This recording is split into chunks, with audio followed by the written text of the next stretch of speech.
Welcome, welcome, welcome. It is episode 70 of Big Fight Weekly, taking over Stu'S Wrestling Podcast, episode 167. And I have got my co-host and cousin waiting in the wings to come on. We said we were going to do more shows. So yeah, Chris, Big Fight Weekly back, episode 70, 2024, mate.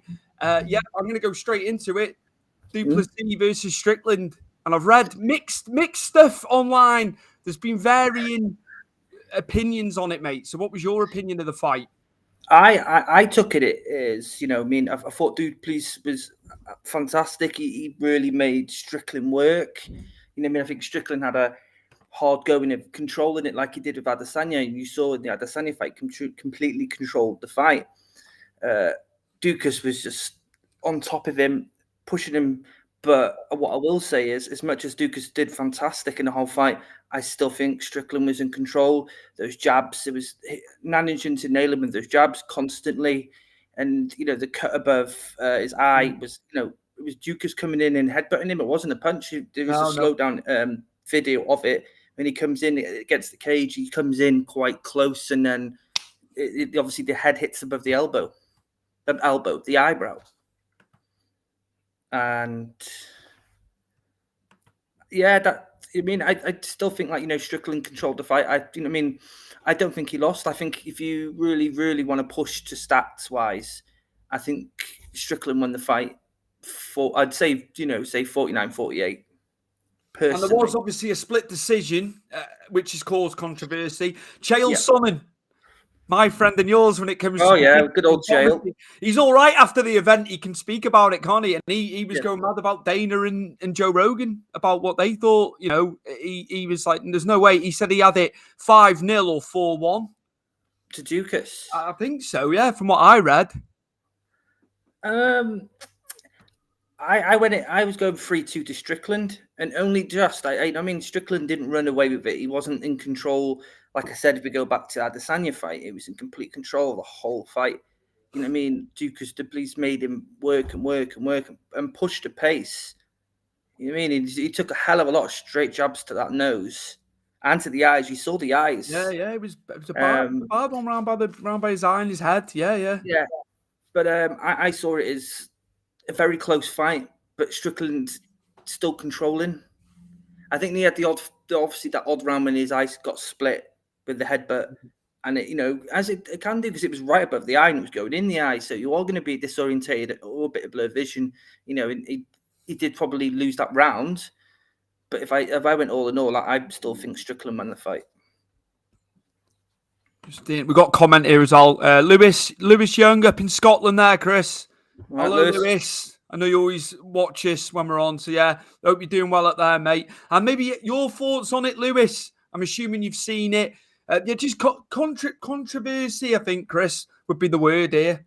But you leave it in the hands of the judges. Well, that's just the thing. Yeah, I know it's the old cliche, but again, it is, isn't it? But it's not necessarily that you're gonna. They're hard guys. They're hard guys, aren't they? To get a stoppage, you've really got to go some, haven't you, to get a stoppage? I think it's just one of them. You know what I mean? Okay, it's not again a great outcome for Strickland. I think he goes back. And you can reboot this fight. Have a rematch. Put them in again, and see what happens the second time round. You know what I mean? And maybe we'll get a finish. But really, I think Strickland's not really a fighter that finishes many people. You know what I mean? He controls fights, yes, but he racks the points up. Now, there's been questions. I've listened to other podcasts and stuff. A British guy, the name of his show eludes me. He says when you see what he does in round one and he does it in round three, I think he was basically getting at Strickland's very same in his style. Is that a factor to you? Does that not help him? And to be fair, he stopped. He was good when he was getting taken down. In fairness to Strickland, he was getting up from the takedowns as well, just to make people. I'm making an argument here. It's not just about him striking all the time. He did well when he was getting taken down as well.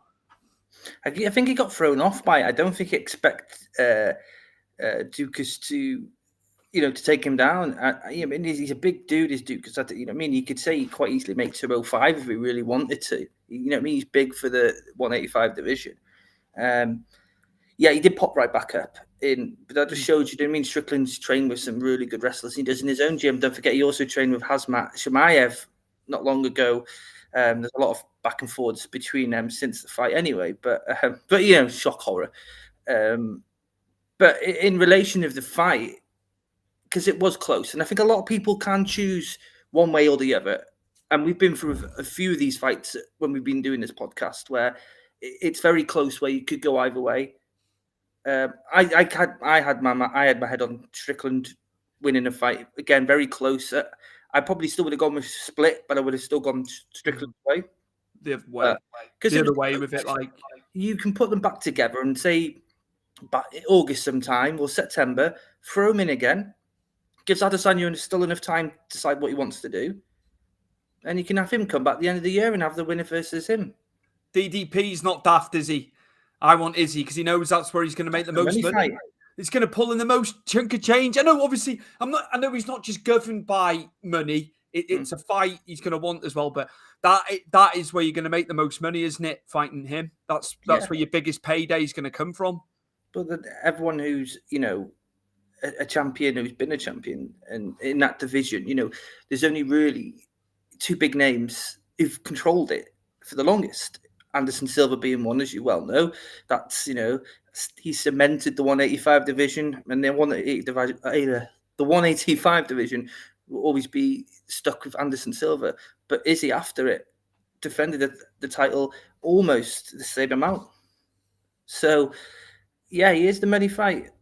When we spoke about Izzy, I recommended he went back up. I went up to 205, really, me personally, and did it properly, because there isn't really anything for him. But that fight does make sense against DDP. Go for that, and then see where he wants to go after that. Personally, I think he goes up a division, because who does he face after that? Yeah, he can rematch Strickland. Yeah, I just think Strickland's style is a bit too awkward for Izzy, because he can, flat down all that fancy pants, and meaning his sort of way he sort of strikes, Izzy can't get through that and can't get close enough. So that is, as you say, it is the money fight. Hello, Isaac. Hello, lads. Glad to see you both at it again. Yeah, it's a quick one. It's a quick one, but we are going to cover. We'll have several bits to cover. Chris, I've seen today that Aspinall, they'd offered the fight to Stipe in April. He's turned it down. What are your thoughts on that? Just going into the heavyweight division, Norman Thomas. Yeah, of course. What's your thoughts on that? Do you think that is? He's not going to lie about it, is he? But is it just Stipe's been out the game too long and he's not going to come back? I think it's the people that I wouldn't say he's frightened, because no fight is frightened. No. But facing Tom Aspinall, and I think what Miocic beat Ngannou, almost 4 years ago now, and that's his last win. Oh, obviously, sorry, Daniel Cormier, and that again was years ago, and then he's been out the cage since then. When he lost the title, he's 40, 41, 42 now. It's a lot of wear and tear on the body. Tom Aspinall's up and coming. His style is what people want at heavyweight. It's not just a banger. He can do it all. And that's a scary prospect for anybody up against him. And he proved it, to win the interim. He can bang hard as well. I'd love it to get sorted, but I mean, it's not going to be. It's going to be Miocic and Jones. I think that's the legacy fight there. And both of them retire after that fight. I'll tell you that now. And I feel sorry for Tom Aspinall, because I'd want to fight the best, and John Jones is the best. So that's where, that's a name you want on your list. But no, he's not going to. Unfortunately for him, he's not going to get that fight, because I still think they'll run away from him. Who will he have? Obviously, he's not going to fight. He's not going to fight 3 times, is he? Very, very, very seldom do you see a champion fight 3 times. It'd be twice, wouldn't it, over the year? I'm right in thinking that. I know it has happened. I know it's in history, but who for Aspinall? Because he's going to want to fight. It depends who's up there, really. Does he want to go and get that win back from Curtis Blades, maybe? Because me and you both have spoke about that on many times at arm's length, about how annoyed we were. It's gutting, mate. It's gutting that you lose a fight with an injury. It's crazy. It should just be a draw. you know, And then sorry. there's Pavlovich, but he's already knocked him out, and Yeah, it's just no too point. soon. It was too emphatic, wasn't it? Yeah. You know, it's a bit of a shame that nobody. It's just a shame. They were the two, though, yeah? They were the two that were marked for the top. Yeah. So when you put the two together before a title fight and one knocks off the other, this is now going back to like Ryan Bader and John Jones when they were riding that train as at 205. Oh, yeah, 205. And John Jones derailed Ryan Bader. And then you're taking away a potential fight with, potential up-and-comers. Unless you've got, well, it was still stacked with 205 at the time, but heavyweight, if you're losing two of your mainstays in the two big names of the division, and you look down and think, is there a big enough name then for Tom Aspinall, obviously, to fight against for the title? Because if they both retire, he's obviously going to have to fight someone for the title. How about Cyril? I know, obviously, when he's gone down the pecking order. If I'm thinking of somebody, because they've not fought, and he needs a fight, and it's going to be a test, regardless of Cyril losing to John Jones. I'd put Gan up there for him at the moment, just so he stays active. He lost enough time with the injury. He's going to want to fight, isn't he? As champion, as interim champion, you know. Well, of course, because as you said, he's been away from the injury. He had a couple of fights, didn't he? And he came through easily. You know, he took a fight on 3 weeks. Well, no, even 3 weeks notice. It was 2 weeks notice, wasn't it? You know, against probably the most feared heavyweight in Pavlovich, who knocks people out, by just blowing with his fist. You know, and he dealt with that perfectly. Movement, speed, head movement, and then his combination to finish the fight was brilliant. You know, and his nerves must have been jangling because, he's fighting for a title here. I know it was interim, but he still did it. I think Cyril Gane would be an interesting one because the styles are quite similar in how they move and how they use sort of the striking games and the kicking. But I just think Tom Aspinall's is more clever of what he uses. So he sets up things and makes traps. And I think Cyril Gane is, very meticulous, isn't he? He's like, he works things out. Tom's not going to let him work things out. And if he takes Tom down, because Cyril Gane likes a bit of, takedowns, he's going to get submitted again. Absolutely. Tom's like, people don't realize with Tom Aspinall is he's got an incredible jiu-jitsu game. This is why I'm not worried about him if he fought against John Jones and got taken down by John Jones, because, again, it's his bread and butter. And this is what we like. Isaac's just, we will go over to the boxing. Yeah, it was, I know he wasn't happy. You had Mayer winning that fight, didn't you? And I heard like six rounds to 4, but that's the boxing. We will skirt over the boxing because we want to talk about Ngannou and Joshua obviously fighting. But Frankie Edgar, Chris, going into Hall of Fame, I'm assuming during International Fight Week. Yeah. Legend, absolute legend of the game. You know, when you think all the defenses he made and what a patron, what a guy he was for the UFC, and the fights were so good at the time, weren't they? But great news for him going into the Hall of Fame. True underdog, don't forget when he fought BJ Penn in Dubai that time. True underdog. I remember sitting there watching it I think it was one of the earliest ones we had for a long, long time because it was in Dubai, and obviously good times when it's in Dubai because the times work really well for us over here. And I was shocked because BJ Penn was at that time, he wasn't going to come down. He was still quite competitive, and he was still beating people. Wasn't far off just beating Diego Sanchez when Diego Sanchez was on a tear. And BJ Penn just upset the odds. And Gray Maynard fights were fantastic. He stayed relevant for as long as possible as he can.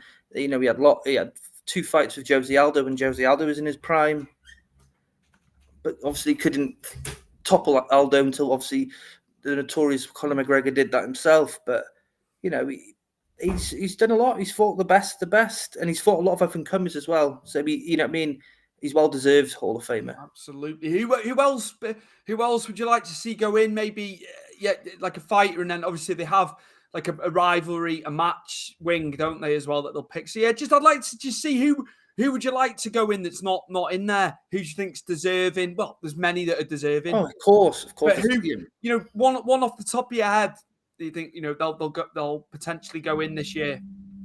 This year, yeah. It depends on who retires, doesn't it? Because if we say John Jones and Miocic do fight this year and they both retire, I imagine them both go in. You know what I mean? John Jones, no matter what he's done, and he's done some awful things, and it's ruined his career towards the end of it, which is frustrating. But you got to say he's guaranteed Hall of Famer, because what he did was no one else ever did. Remember how old he was when he beat Shogun? All the rivalries he made, Rashad Evans, Rampage Jackson, and what he did to Machida. Machida wasn't, someone you just choke out and just drop on the floor. Okay, you should have done that really, but hey ho. But yeah, and Miocic the same, because Miocic has defended the title more than everyone in the division. I still personally think if Cain Velasquez didn't get injured, he would have surpassed that. Yeah. And he's another one that should be in the Hall of Fame. I think, forget what's going on, in his personal life. Obviously, we can't say it, but what he did for the division, look what he did to Brock Lesnar. Everyone was scared of Brock Lesnar, and he destroyed Brock Lesnar without even, having to dig deep down to beat him.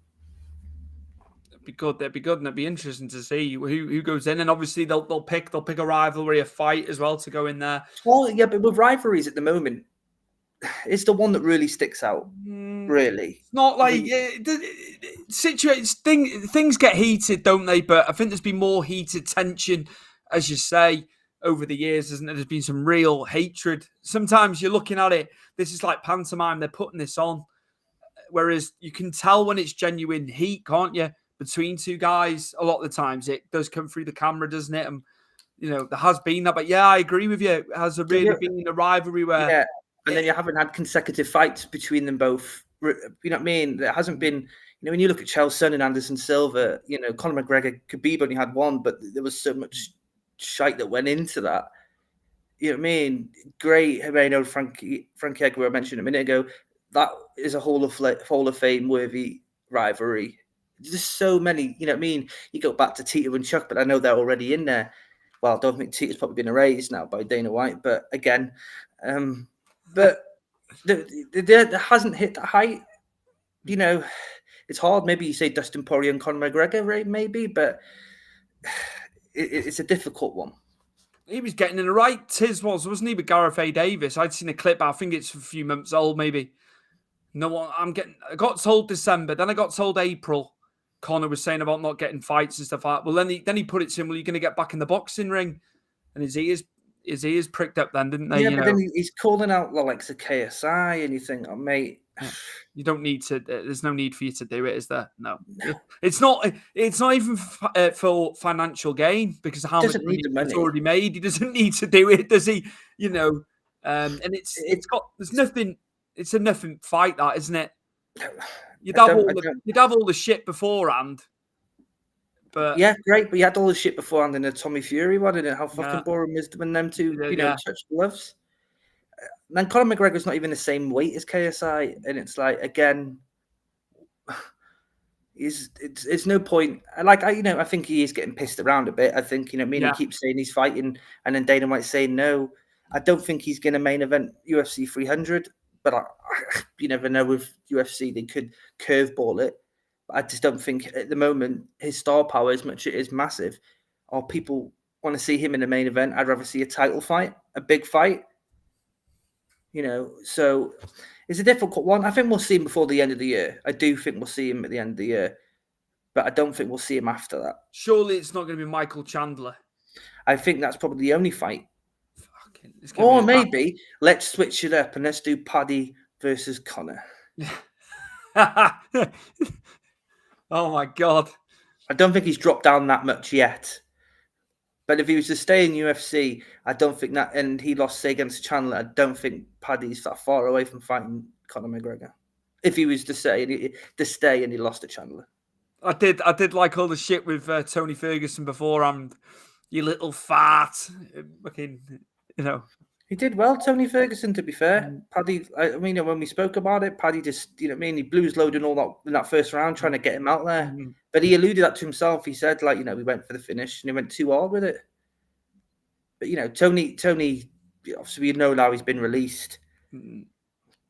But then, I think he should stop now and go into coaching. He doesn't need any more head trauma.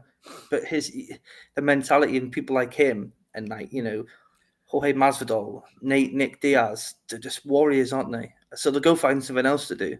What a run of wins he had, and it was Khabib. It was on, it was off. It was that never happened, did it? But then now becoming a journeyman, isn't it, and getting stuck in it, like you say, and then there's like a load of losses now. Where when he was beating everybody, I'm just trying to think how many years ago his record, his resume at the time. He was one of the top guys, wasn't he? But like the Khabib fight never happened for him, unfortunately. 3 times, yeah. Unfortunately, I mean, I think he would have lost, but that was the one, wasn't it, that they were pulling for, because obviously both guys were going hell for leather in their respective matches, weren't they? It would have been great to see. I don't think, because they always, I remember when they're both, as you say, really hot and they were beating everyone. Well, Khabib beat everyone anyway, but so was Tony. And I think the worry was, Tony's going to be the guy that beats Khabib. I don't think so. Look, Tony at that point was very, very good standing up, and he had his Darce chokes, and he was difficult on the ground. It still wouldn't have mattered with Khabib, because the pressure of Khabib is what isn't just the wrestling that beats you with Khabib, it's the constant pressure. And some fighters just can't deal with that, and which you saw when they fought them. Absolutely. Moving on to boxing, Chris. I'll just get us into the boxing. Yeah. So obviously Ngannou, because since we were last doing the show, it was last month, was it December when we came on? Yeah. Obviously it wasn't announced at that time. It was a bit in March. Obviously Ngannou ranked in the WBC, as we've said before, and he's got Anthony Joshua. But Anthony Joshua says all the guys that he's fought, that Fury's fought, he's dismantled. But I don't know with this one. I think Ngannou is going to be, considering it's only his second pro boxing match, I don't think the biggest it's going to be Britain. as tried as he thinks. It could go the distance, couldn't it? You don't know how much Ngannou's put in since the Fury fight, and how much confidence that fight alone has elevated his sort of career in boxing, because it can do. Because in all fairness, I said he won. You really haven't told me what you thought. But I thought you'd have to say I thought he edged it with what transpired, but it's Fury got it, but you've lost, but you've ended up in the top 10 of the WBC. It's to be fair to him, because that was the worry, wasn't it? It was like, well, how is he going to be boxing stance in a boxing ring? And he silenced a lot of people, I think. And Fury didn't take him seriously enough. And I'm not disputing Ngannou did fantastic. I'm not dismissing that. I'm not making that an excuse. That was on Fury, for allowing that to happen when he should have been on his A game a bit more than he was, wasn't he? Well, he was well off. He was well off. But it's embarrassing as well, though, isn't it? You've just gone from squeaking past, this MMA guy who, again, with all MMA fighters that come over to boxing, get completely ridiculed. And his two former UFC fighters have gone into boxing, have pushed certain people very, very close. So maybe the tide is changing a bit. I'll put this one to you, though. So, Joshua's going to run through Ngannou. Okay, apparently now. Who hits harder? I think Ngannou, mate, to be, in all honesty, and it's...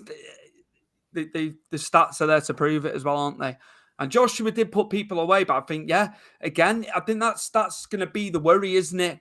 It's going to be in the back of his mind. If he uncorks one, it will be good night, won't it? And he looked really good. And do you know what? They weren't going to pay him what he wanted, and he's gone and done it, and he's earning big bucks, isn't he? Now he's earning huge money, and it's back-to-back fights on huge money for the guy. So you can't knock him, mate. You can't knock him for it. He wanted more than 6 figures in the UFC. Yeah, and I think done it on his terms. He's done it. And he wanted to box. Yeah. Then the thing is, it's like, just let him box. It's good for the brand. You think if you're still of the UFC now, and he just did that fight with Fury, people immediately, you're taking him over to UFC to see what this guy does in MMA, though you don't really need to have a look that far. Just go on YouTube and you'll see him knocking out Alistair Overeem's head into the fucking next flipping universe. The guy can take a punch, and don't forget, like, obviously the gloves and the boxes are different, but he's taken punches from very heavy hitters when he has been caught, and he's run through it. I'm not saying anyone can hit as hard as Joshua in the UFC, other than Ngannou himself. But he went, 4 rounds with Fury. As you say, maybe Fury didn't take it too seriously. It might have been maybe different if there's some implication on the line. But he dropped him. I'm not saying, Fury's been dropped quite a fair bit by heavy hitters, hasn't he? And it's no shock when he gets dropped in a way. But, he put a good flag for MMA, in the middle of the boxing ring that day. And I think if people think if Joshua's going to come in there and hit him once and he's going to, chicken dance and then fall to the floor, no. I think Joshua must be careful with him. Absolutely. I tell you what, he's looked better though, Joshua. Yeah, he did against I've got to be fair. He was uncorking. He was uncorking punches. He was having a go at Valin because Valin, as we alluded to and we've said, Fury had a hard night's work with him, didn't he? It was questionable that the fight could have been stopped. I know we've said about the cut time and time again on this show, so I won't make too much about that. But he looks better, and I think Ben Davison will help him. I think he's got to just stick with Ben Davison now, Joshua. I think he's changed trainers too many times, but it seems to me that Ben Davison knows him well, and the confidence was gone, wasn't it, after Usyk? But hopefully, he hasn't looked as gun shy in more recent fights, has he? But that's the good thing is, and he's a very, he got like a football player striker, as they say, and a confident striker. He's a confidence style boxer when he needs his confidence, doesn't he? He needs people behind him in a way to say, yes, you can do it, because he lets those demons in. And if you see when he goes gun shy and he doesn't want to throw those heavy hits and he just wants to box and just jab and win by points, you're opening yourself up to a world of people slagging you off then, aren't you? Because people want to see Joshua being what he used to be and go in there and hit a missile at someone's chin. That's what people knew him for. But, when you are losing against people like Usyk, it is going to take a lot out of you because he's too good. Did you see about YouTube, the YouTubers, what His Excellency was saying?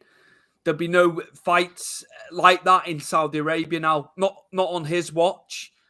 He's totally coming away from the celebrity element. They've had fights in Saudi.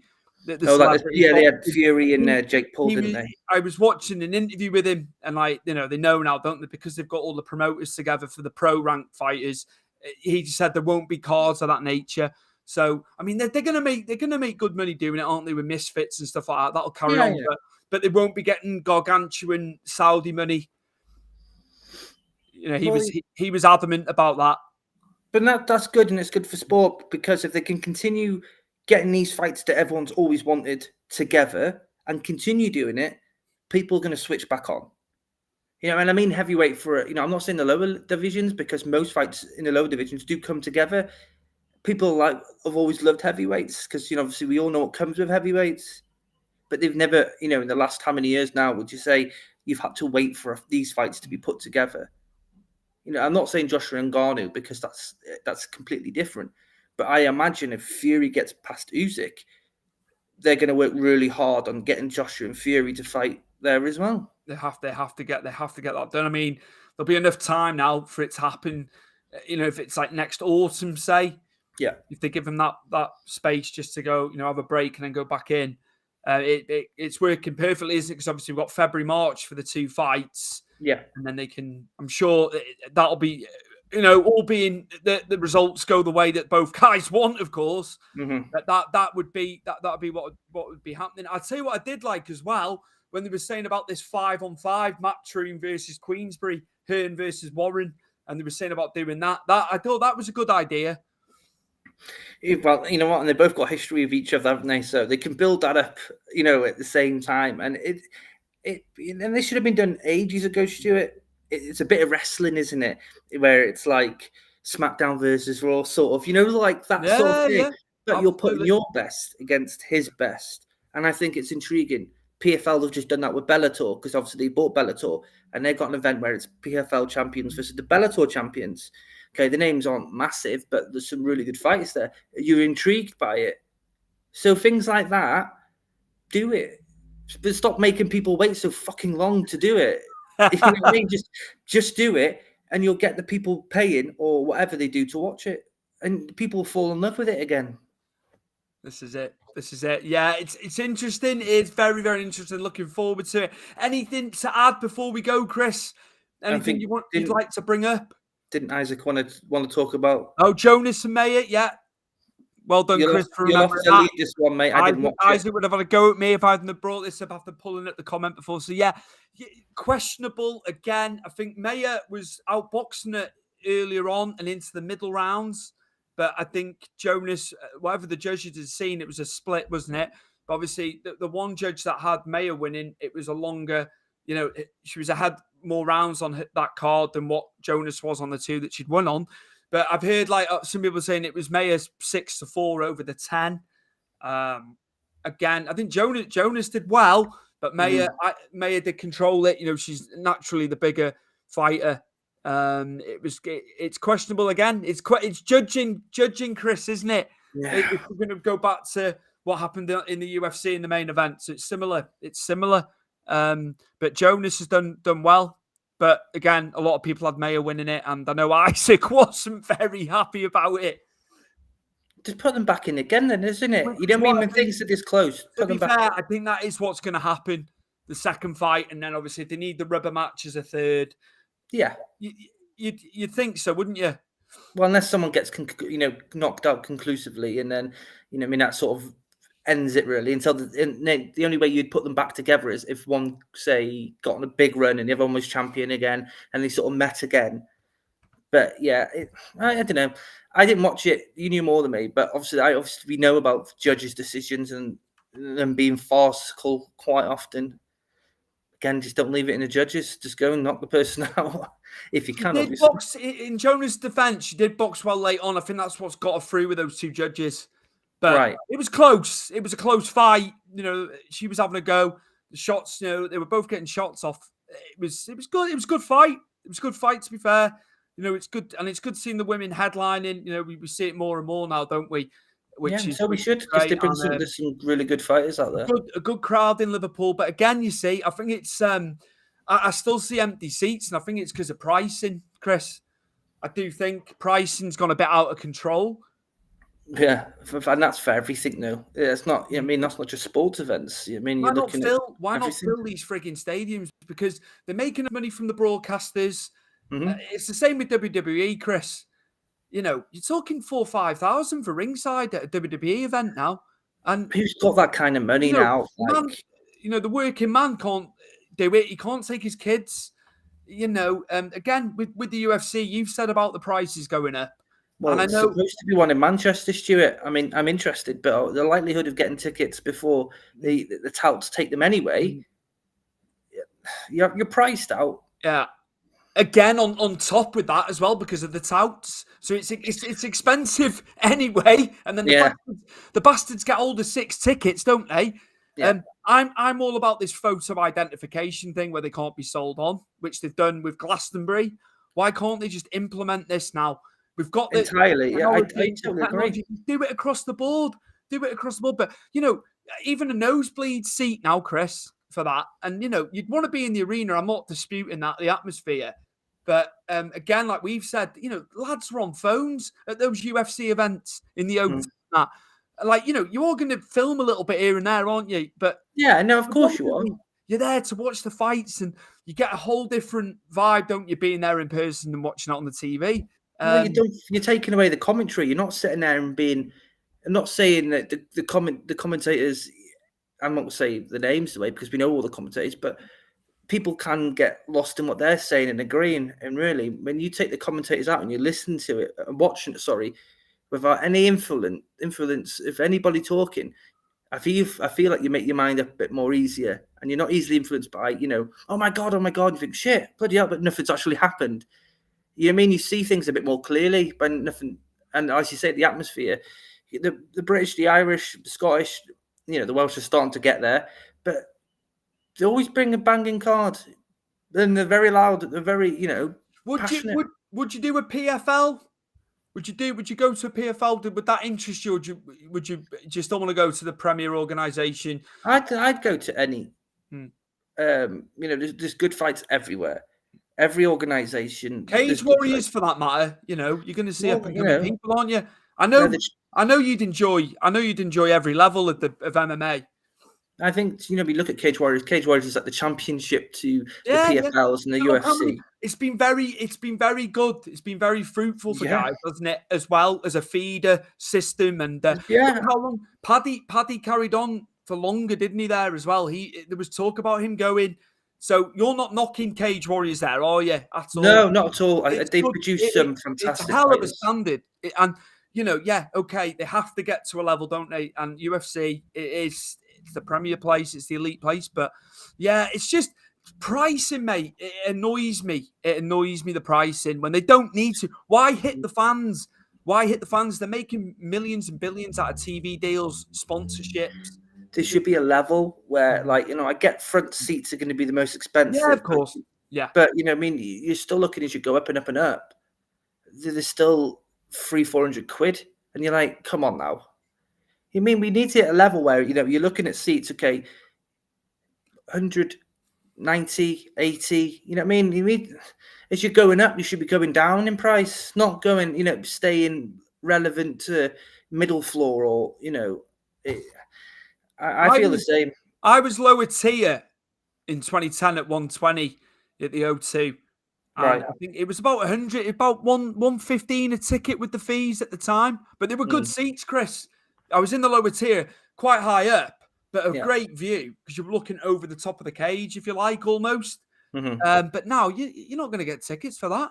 No. It's just I think when I went to Manchester for before Bisping got injured, it was meant to be him versus Munoz and ended up being Machida versus Munoz. I think our tickets were like 60 quid, or maybe just a bit more. Yeah, but you couldn't get it. You couldn't get a ticket. You couldn't go watch a band for 60 quid anymore. Everything's just ridiculously priced. Well, that's to do with streaming, isn't it? Because they're looking to make money from the other. They're heavily reliant now on merch and ticket sales, aren't they? But it's gone mad. It's gone mad, mate. It's gone crazy. But Chris, before we go, just where the viewers and listeners can find you on the socials, and give us some info, man. Oh, info, bloody hell! Info. My name's Chris. You find me on Van Hume on X, because you can't call it Twitter anymore, Stuart. Don't forget. X now. I'm still stuck in that though. I still call it. I know it's a Twitter, but then people say Twitter X, don't they? That's how they refer to it. I just call it. Let's just call it Twitter, innit? Because it comes out the mouth easier. Yeah. So it's Van Hume on Twitter, and then you'll find me the same name on Instagram. Big Fight Weekly for me and Stuart all over the social network. So you have to write it's Big Fight Weekly. Big Fight Weekly on all social medias, YouTube, Spotify. Apple, we're all there. All our past, present, and future episodes will be everywhere.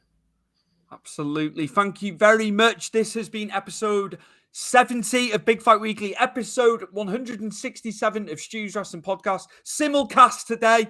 So we've gone across the board on the lives here.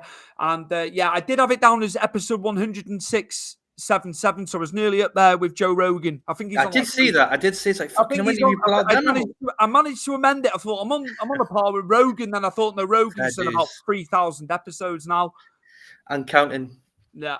And that's not including the other stuff he does, because obviously he's got Fight Companion. Different shows, hasn't he? How well he's done. Man of everything, wisdom, fight knowleded, covering other topics, just covering a whole gamut of topics, like coming away from MMA. He's had the boxers on, hasn't he? But it's just everything. It's supernatural.